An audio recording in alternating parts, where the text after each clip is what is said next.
पहेली का कोई जवाब दे सकता है? जो भी भाई लोग मेरी इस पहेली का जवाब देगा वह जीनियस घोषित होगा।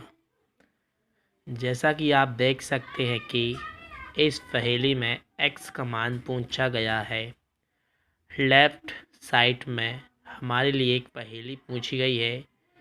Left side equal to right side होना चाहिए। राइट साइड में हमारा एक्स अचर चर पद है। हमें चर का मान ज्ञात करना है। तो आइए हम एक्स चर का मान ज्ञात करते हैं। इस इक्वेशन को सॉल्व करने के लिए हम बोर्डमास नियम का उपयोग कर रहे हैं। बोर्डमास नियम मित्रों आप सभी ने पढ़ा होगा। बोर्डमास नियम हमसे बोलता है कि किसी भी इक्वेशन को हल करने से पहले हमें उस इक्वेशन में कोष्टक यदि दिया गया है तो कोष्टक को हल करेंगे। तो आप देख सकते हैं सबसे छोटा कोष्टक और सबसे बड़ा कोष्टक इस इक्वेशन में दिया गया है। तो हम सबसे पहले छोटे कोष्टक से शुरुआत करते हैं। तो मित्रों जैसा कि आप देख सकते हैं प्रश्न बोलता है बड़ा कोष्टक 6 इंटू छोटा कोष्टक 8 के ऊपर 1/3 घात प्लस 64 के ऊपर 1/3 घात छोटा कोष्टक बंद पूरे के ऊपर 3 की घात और बड़ा कोष्टक पूरा दोनों तरफ बड़ा कोष्टक लगाने के बाद 1/4 की घात हो जाती है। तो अब हम इसको हल करते हैं। आइए देखते हैं। हमें सबसे पहले छोटे कोष्टक को हल करना है। मित्रों आप देख सकते हैं कि 8 को हम 2 के ऊपर 3 का घात लिख सकते हैं, ठीक है ना। और इस पूरे के ऊपर हमें 1/3 की घात लगानी है प्लस 64 को हम 4 के ऊपर 3 की घात लिख सकते हैं। इस पूरे के ऊपर 1/3 की घात लगानी है। अब हम छोटा कोष्टक लगाएंगे। अब इसको हम बड़े कोष्टक के द्वारा बंद करके 1/4 की घात लगा देंगे इक्वल टू एक्स। तो अब हम देखते हैं 6 इसको हम कैसे लिख सकते हैं।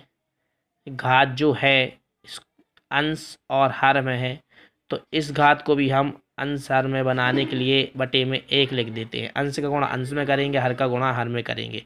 तो लिख सकते हैं 2 के ऊपर 3/3 की घात प्लस इसी प्रकार इसको लिखेंगे 4 के ऊपर 3/3 की घात कोष्टक बंद बड़ा कोष्टक 1/4 की घात इक्वल टू एक्स। देख सकते हैं मित्रों 3 एकम 3 3 एकम 3 इसी प्रकार 3 एकम 3 3 एकम 3।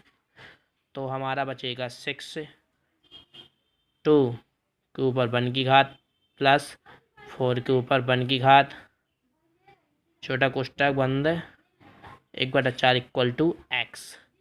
तो अब हमारा यहाँ से आएगा 6 2 के ऊपर 1 की घात का मतलब होता है 2 4 के ऊपर 1 की घात का मतलब होता है 4 1/4 की घात इक्वल टू एक्स। मित्रों आइए आगे देखते हैं। इन दोनों को ऐड करने पर सबसे पहले हम पूरे छोटे कोष्टक को हल करना है। प्रश्न में 2 कोष्टक दिए गए थे, बड़ा कोष्टक और छोटा कोष्टक। तो छोटे कोष्टक को हल करने के बाद बड़ा कोष्टक हल करेंगे। तो 2 + 4 6 ठीक मित्रों यहाँ पर हम एक मिस कर रहे हैं एक चीज़। यहाँ पर 3 की घात जो थी यहाँ पर 3 की घात आएगी, यहाँ पर इस पूरे पर मित्रों ये हमने मिस कर दिया था। इस मिस्टेक के लिए सॉरी। इसके ऊपर 3 की घात होगी पूरे के ऊपर 1/4 की घात। कोष्टक हमेशा गुना में टूटता है। 6 इंटू 6 के ऊपर 3 की घात को हम कितने बार लिख सकते हैं? 6 के ऊपर 3 है, यानी कि 6 के ऊपर 3 की घात है, तो उसको हम लिख सकते हैं 6 इंटू 6 इंटू 6। छोटा कोष्टक टूट गया है, 1/4 की घात। अब आप देख सकते हैं मित्रों, इक्वल टू का ही कहते हैं एक्स, इक्वल टू एक्स था।